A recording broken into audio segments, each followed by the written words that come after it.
A man wakes up from a coma and hears his wife and brother plotting to steal his company from him. He pretends to be asleep and shocks both of them. 6 months.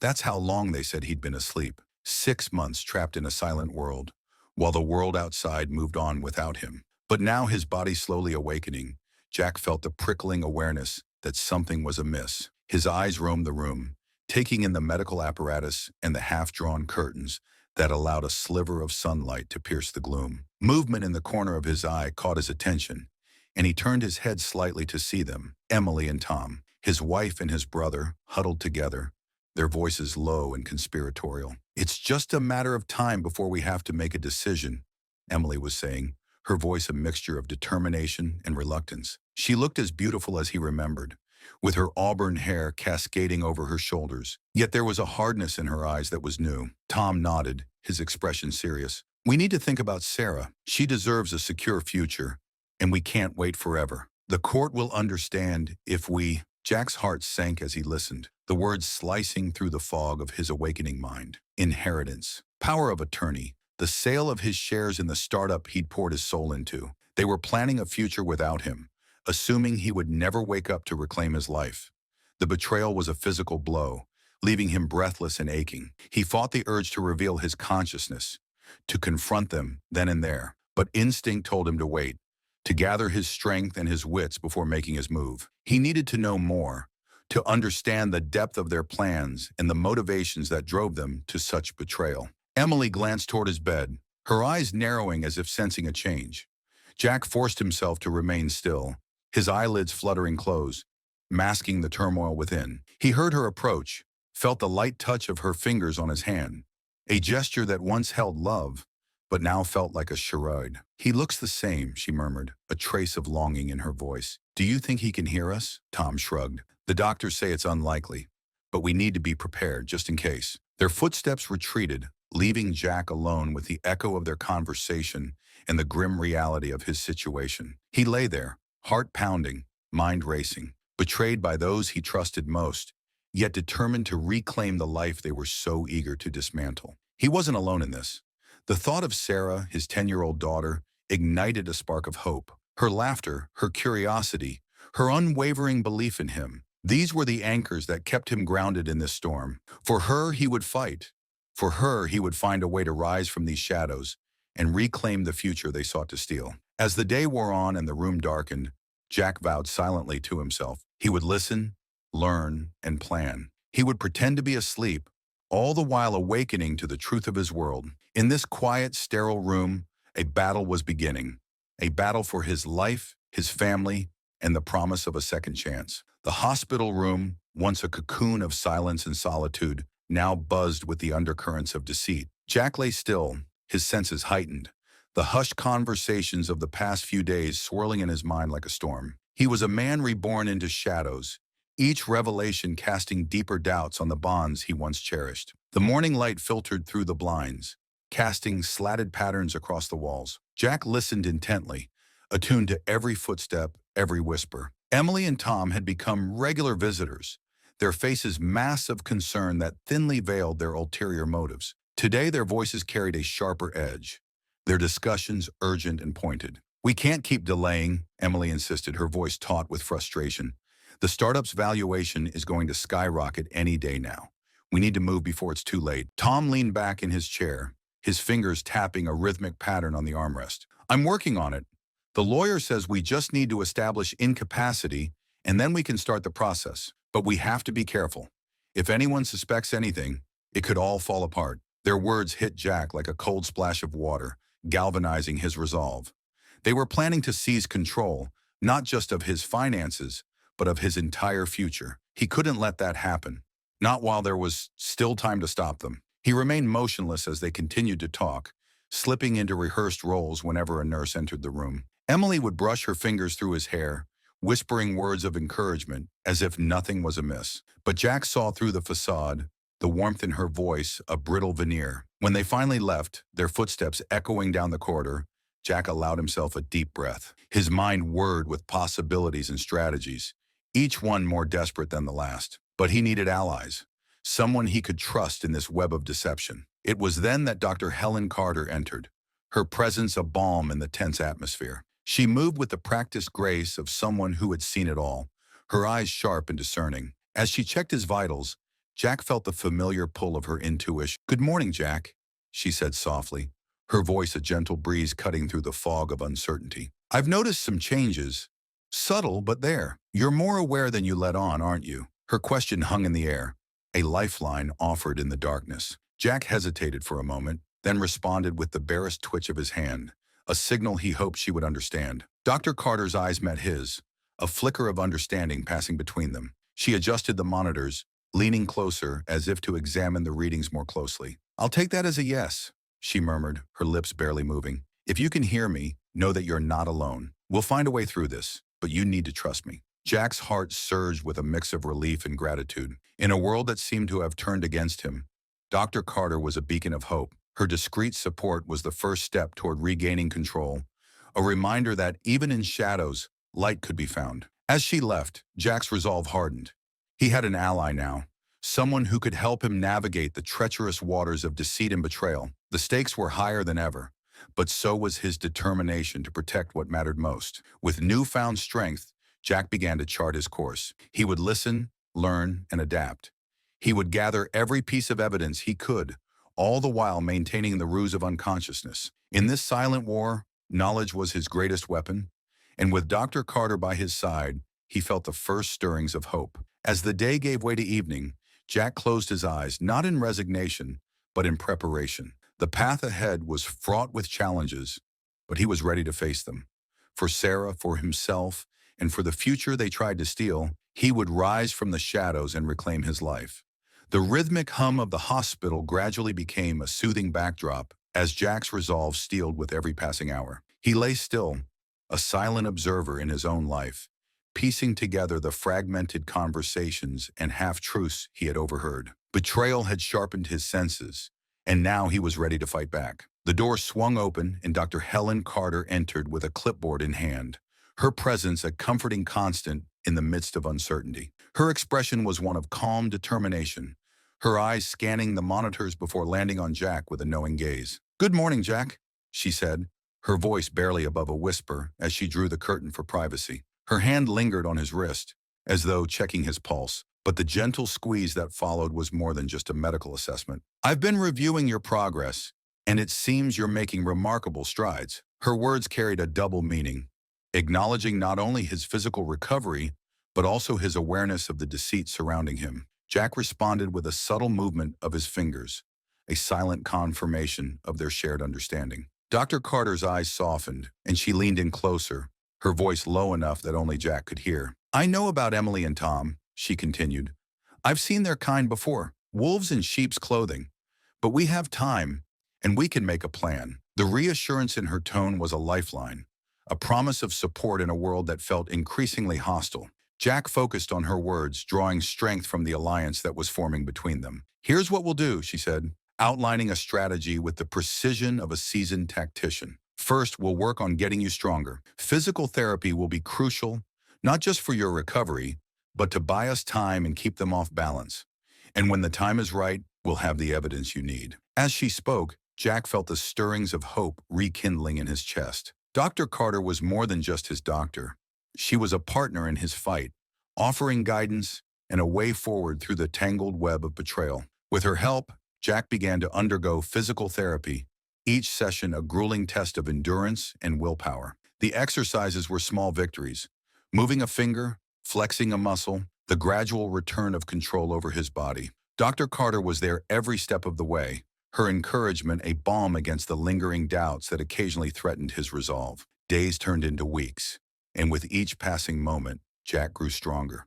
His sessions became a facade, a charade for Emily and Tom to witness and misinterpret. They believed him still incapacitated, while Jack secretly gathered strength and information, preparing for the confrontation that loomed on the horizon. In the quiet hours of the night, when the hospital settled into a peaceful lull, Jack would replay their conversations in his mind, piecing together the puzzle of their intentions. He learned of their desperation to secure his assets, their plans to expedite the legal processes that would render him powerless. But with Dr. Carter's guidance, Jack was always one step ahead. She provided him with a small digital recorder, discreetly tucked beneath his pillow, allowing him to capture incriminating evidence of their conversations. Every whisper, every scheming word was preserved, a growing arsenal in his silent battle. Despite the physical and emotional toll, Jack found solace in his progress. Each small triumph in therapy, each recorded conversation, was a testament to his resilience and determination. He was no longer a passive participant in his own life, but an active force, reclaiming his agency piece by piece. As the chapter drew to a close, Jack lay in the darkened room, the steady beep of the monitors a reassuring cadence. He was readying himself for the challenges ahead, aware that the path was fraught with uncertainty and risk. But he was not alone. In Dr. Carter, he had found an ally, a friend, and together they would navigate the shadows and emerge victorious. The hospital room was now a familiar battleground where Jack fought silently against the shadows encroaching on his life. Every day brought new challenges and revelations, and with each one, the stakes seemed to climb higher. Jack could feel the tension in the air, like the charged stillness before a storm, and he knew that the time to act was drawing near. Emily and Tom's visits had become more frequent, their discussions increasingly urgent. Jack observed them through half-closed eyes, every word they spoke adding fuel to the fire of his determination. He watched as they plotted their next moves, oblivious to his growing awareness. "We can't wait much longer," Emily insisted, her voice tinged with frustration as she paced the room. "The lawyers are getting impatient, and the startup's shares are rising by the day. If we don't act now, we could lose everything." Tom leaned against the wall, arms crossed, his brow furrowed in thought. I know. But we need to be careful. Jack's condition could change, and we need solid proof that he's not coming back." Their words hit Jack like a physical blow, a reminder of their betrayal and the precariousness of his situation, but it also strengthened his resolve. He had to act swiftly, to turn their greed and ambition against them. He had collected enough evidence to expose their deceit, and with Dr. Carter's help, he could use it to his advantage. The afternoon sun filtered through the window, casting a warm glow across the room. Jack lay in silence, the small recorder hidden beneath his pillow, capturing every word spoken by Emily and Tom. It was his secret weapon, a collection of their conspiratorial whispers that would one day unravel their carefully laid plans. Dr. Carter entered quietly, her presence a beacon of hope in the gathering storm. She checked his vitals with the practiced efficiency of someone who knew the stakes all too well. "You're doing well, Jack," she murmured, her voice low and reassuring. "We've gathered enough evidence to make our move, but you need to be ready for what comes next." Jack's response was a subtle nod, the only movement he could manage without drawing suspicion. Her words were a reminder of the battle that lay ahead, a confrontation that would require every ounce of his strength and courage. As she left, Jack's thoughts turned to Sarah. His daughter's laughter and innocence were the anchors that kept him grounded, her image a beacon guiding him through the darkness. He would protect her future at all costs, even if it meant facing the storm head-on. In the quiet solitude of the night, Jack's mind was a whirlwind of emotions. The weight of betrayal bore down on him, a heavy burden that threatened to crush his spirit. He wrestled with the memories of happier times, of family dinners and shared dreams that now felt like cruel illusions. Emily's betrayal cut the deepest, a wound that throbbed with each passing moment. He had loved her, trusted her, and the thought of her conspiring against him was a bitter pill to swallow. But amidst the hurt, a spark of determination burned bright. He would not let their deceit destroy him. He would fight back, for himself and for the daughter who depended on him. As dawn broke, Jack felt a renewed sense of purpose. The evidence he had gathered, coupled with Dr. Carter's unwavering support, gave him the confidence to face what lay ahead. He was no longer a passive victim, but a man ready to reclaim his life. The day wore on, each minute stretching with anticipation. Jack knew the confrontation was imminent, that the storm was about to break. But he was ready, his heart and mind steeled for the challenges to come. The hospital room, once a sanctuary of silence and secrets, was now charged with an electric tension. Jack's plan had reached its critical juncture, and today was the day he would reveal his cards. The delicate balance of deception and strategy would tip, and with it, the truth would come to light. The morning sun bathed the hospital room in a false sense of calm. Jack lay still, his heart pounding in anticipation. Dr. Helen Carter moved about the room with practiced ease, preparing for what she knew would be a pivotal moment. She adjusted the curtains, ensuring that the room remained an oasis of privacy and secrecy. Jack had arranged for Emily and Tom to visit under the pretense of a routine checkup. Dr. Carter had promised to bring them in with the guise of discussing his recovery, an opportunity Jack planned to seize. His pulse quickened as he mentally rehearsed the confrontation that awaited. Emily entered first, her demeanor a mix of false cheer and underlying anxiety. "Good morning, Jack," she said with a smile that didn't reach her eyes. "We're here to check on your progress. I hope you're feeling better." Tom followed closely behind, his expression a guarded mask of concern. "How's it looking, Doc? Any signs of improvement?" Dr. Carter nodded, her gaze flicking to Jack with a barely perceptible signal. "I think it's time we had a little chat," she said, her tone professional but laced with an unspoken urgency. "Jack's condition has shown some significant changes. He might be ready for more interaction than we anticipated." As Dr. Carter spoke, Jack felt the weight of the moment settle on his shoulders. He took a deep breath, mentally bracing himself for the next step. With a determined effort, he shifted slightly, his eyes opening slowly, their gaze meeting Emily and Tom's with a clarity that belied his previously feigned coma. Emily's gasp was audible, her hand flying to her mouth as she took in the sight of Jack's awakening form. "Jack, you're awake!" Tom's reaction was more measured, but no less revealing. His eyes darted between Jack and Emily, his mind racing as he tried to process the sudden shift. "This can't be happening," he muttered, his voice strained.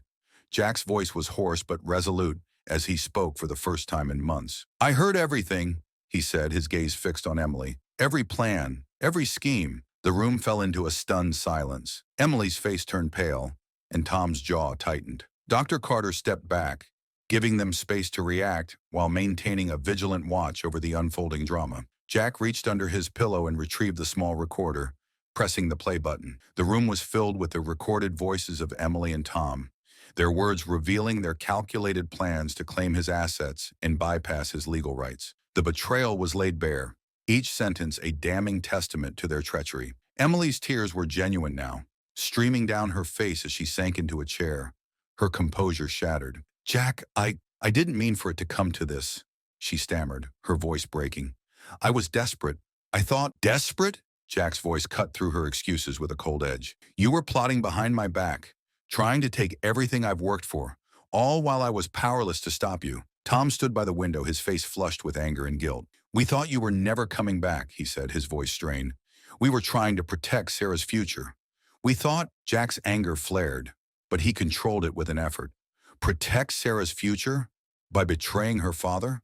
By stealing from me? How could you think that was in her best interest?" The confrontation was raw and painful, each word a blow in the verbal sparring match. Jack's emotions surged, hurt, anger, betrayal. But beneath it all was a steely determination. He had to make them understand the depth of their wrongs, and he had to ensure that his daughter's future remained intact. As the confrontation reached its peak, Dr. Carter intervened with a calming presence. "We need to address the legal and emotional fallout of this situation," she said, her voice a steady anchor in the storm. "Jack, you have the evidence you need. Now we need to move forward and ensure that your rights are protected." Jack nodded, his gaze fixed on Emily and Tom. "We'll work through this," he said, his voice firm. "But know this, I will not tolerate betrayal. I will fight for my rights and for Sarah's future. And if that means legal action and rebuilding trust from the ground up, then so be it." Emily and Tom, now faced with the consequences of their actions, were left to grapple with their guilt and the reality of Jack's resolve. The room, once a stage for deceit, had become a battleground for truth and justice. As the visitors left, their faces etched with regret and uncertainty, Jack felt a sense of grim satisfaction. The storm had broken, and while the damage was significant, the path to resolution had begun. With Dr. Carter's support and the evidence in hand, Jack was ready to rebuild his life, one step at a time. The hospital room had become a place of quiet determination, rather than subdued despair. The confrontation had left its mark, but the real work lay ahead. Jack's path to recovery and reclamation was fraught with obstacles, but with each step, he felt the weight of his new reality. The morning after the confrontation, the atmosphere in the hospital was charged with a subdued tension. Emily and Tom had left, their faces a mixture of shame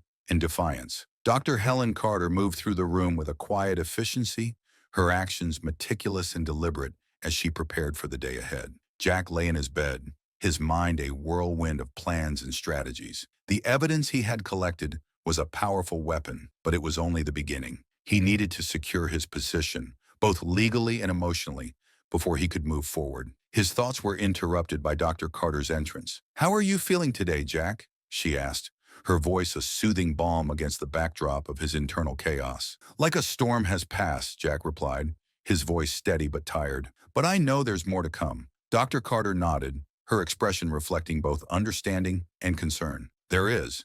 The confrontation was a necessary first step, but now we need to focus on the legal aspects. You'll need representation and will have to navigate the fallout of your recovery." Jack's eyes met hers with a steely resolve. "I'm ready. What's the next step?" Later that day, Jack's room became a makeshift office as he met with his attorney, Susan Wright. She was a seasoned lawyer, known for her sharp intellect and unyielding commitment to her clients. She reviewed the evidence Jack had gathered, her eyes narrowing as she processed the gravity of the situation. "This is a gold mine," Susan said, her voice tinged with both admiration and concern. "The recordings you have are damning. They paint a clear picture of their intentions, but we'll need to approach this carefully. The legal process can be slow, and Emily and Tom will likely fight back." Jack leaned forward, his gaze intense. "I need this resolved quickly. I don't want Sarah to suffer because of their actions." "What's the best course of action?" Susan's face grew serious. "We'll file a motion for an emergency hearing to address the immediate concerns. This will give us a legal footing to contest their claims and establish your rights. It's crucial that we act swiftly and decisively." As Susan outlined the legal strategy, Jack absorbed every detail. He knew the road ahead would be long and fraught with challenges, but he was determined to see it through. With the legal groundwork in place, he felt a renewed sense of purpose. In the days following the confrontation, Jack focused on rebuilding the connections that had been strained by betrayal. His interactions with Emily were strained but necessary. He had to address the emotional fallout and find a way to co-parent effectively for Sarah's sake. One evening, as Emily visited him for what was becoming a more formal and guarded exchange, Jack looked at her with a mix of sadness and resolve. "Emily, I want to find a way to work through this, for Sarah's sake, but I need honesty from you. No more deceit." Emily's eyes were downcast, her voice barely above a whisper. "I'm sorry, Jack. I was wrong, and I see that now. I don't expect forgiveness right away, but I hope we can find a way to move forward. For Sarah." Jack nodded, his expression softening slightly. "We'll take it one step at a time. Trust isn't something that can be rebuilt overnight, but we'll work on it." As they spoke, Jack realized that the path to healing and reconciliation was a journey of its own. It would take time, patience, and effort, but it was a necessary part of reclaiming his life and securing his daughter's future. With the legal battle underway and his personal relationships on the mend, Jack began to focus on his recovery. Physical therapy sessions became a symbol of his resilience, each movement a testament to his determination to regain full control of his life. Dr. Carter remained a steadfast ally, her support instrumental in Jack's progress.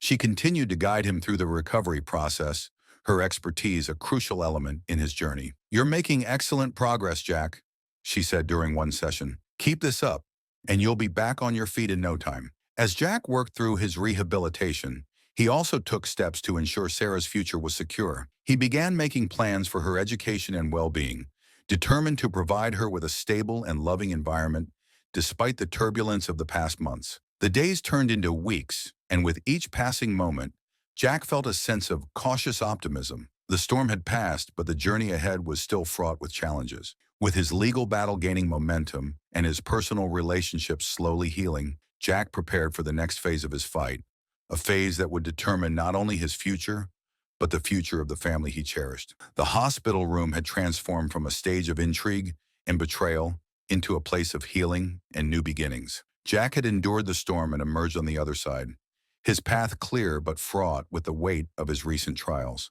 As he prepared for the final phase of his journey, he knew that redemption and resolution were within reach, but not without their own trials. The day of the emergency hearing dawned with a chill in the air, a sharp contrast to the warmth Jack had hoped for in his personal life. The courthouse loomed ahead, its granite facade a stark reminder of the gravity of the situation. Jack walked with a determined stride, flanked by Susan Wright and Dr. Helen Carter. Each step he took was a step closer to reclaiming his future and ensuring his daughter's security. Inside the courtroom, the atmosphere was charged with a palpable tension. Jack took his place at the table, his heart racing with anticipation. Emily and Tom sat across the room, their expressions a mixture of anxiety and defiance. They were flanked by their own attorney, a slick and unyielding figure who exuded confidence. Judge Thompson, a no-nonsense jurist with a reputation for fairness, took her seat. Her gaze swept over the room, taking in the gravity of the situation. We're here today to address the issues surrounding the incapacitation claim and the subsequent legal matters, she announced, her voice authoritative. Let's proceed. Susan Wright began her presentation, methodically laying out the evidence of Emily and Tom's deceit. The recordings Jack had collected were played for the court, each snippet revealing the extent of their scheming. The courtroom fell silent as the damning evidence was presented, the weight of betrayal evident in every word. Emily and Tom's attorney attempted to counter, but the evidence was overwhelming. Their arguments seemed increasingly hollow in the face of Jack's irrefutable proof. Jack watched as the tide turned, his resolve hardening with every word spoken in his favor. The proceedings stretched into the afternoon, and as the courtroom reconvened, Jack felt a mix of hope and trepidation. Judge Thompson took her seat, her expression thoughtful as she prepared to deliver her verdict. After reviewing the evidence and considering the arguments presented, Judge Thompson began, her tone measured and clear. It is evident that the claims of incapacity were not only unfounded, but driven by ulterior motives. The court recognizes the betrayal and deceit involved in this case. Jack held his breath as the judge continued. Emily and Tom's actions were not in the best interest of the incapacitated party or his daughter. Therefore, the court rules in favor of Jack, reinstating his rights and addressing the claims made by the defendants. A wave of relief washed over Jack, and he exchanged a glance with Susan and Dr. Carter. The battle had been arduous, but the victory was sweet. Emily and Tom's faces were a mix of defeat and resignation, their plans unraveled by the evidence and Jack's unwavering determination. With the legal battle resolved, Jack began to focus on the next chapter of his life. The hospital room, once a symbol of his struggles, now represented a new beginning. As he prepared for his discharge, he reflected on the journey that had brought him here. Dr. Carter visited him one last time before his release. "You've come a long way, Jack," she said, her voice warm with admiration. "Your strength and perseverance have been remarkable. Remember, the road to full recovery is ongoing, but you've proven that you can face whatever comes your way." Jack nodded, his gratitude evident. "Thank you, Dr. Carter. Your support has been invaluable. I couldn't have done this without you." As he prepared to leave the hospital, Jack was filled with a sense of cautious optimism. He had fought for his rights and his daughter's future, and now it was time to rebuild. His home awaited, a place that needed to be filled with love and stability. The first day back home was a whirlwind of emotions. Jack was eager to see Sarah, to hold her in his arms and reassure her that everything would be okay. As he walked through the door, he was greeted by the sight of his daughter, her face lighting up with pure joy. "Daddy!" Sarah exclaimed, rushing into his embrace.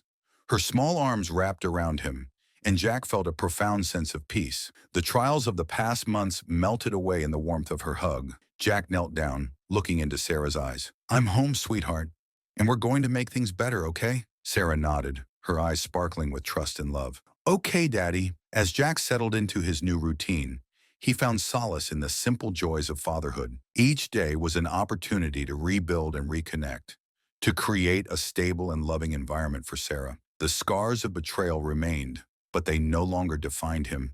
Instead, he focused on the future, on the life he would build with his daughter. With Dr. Carter's support and Susan Wright's legal expertise, Jack had reclaimed his life and ensured that his daughter's future was secure. The journey had been fraught with challenges, but Jack emerged stronger, his heart and mind focused on what truly mattered. As the sun set on his first day back home, Jack looked out the window, feeling a sense of contentment. The storm had passed and a new chapter awaited, a chapter of healing, hope, and the promise of a brighter future.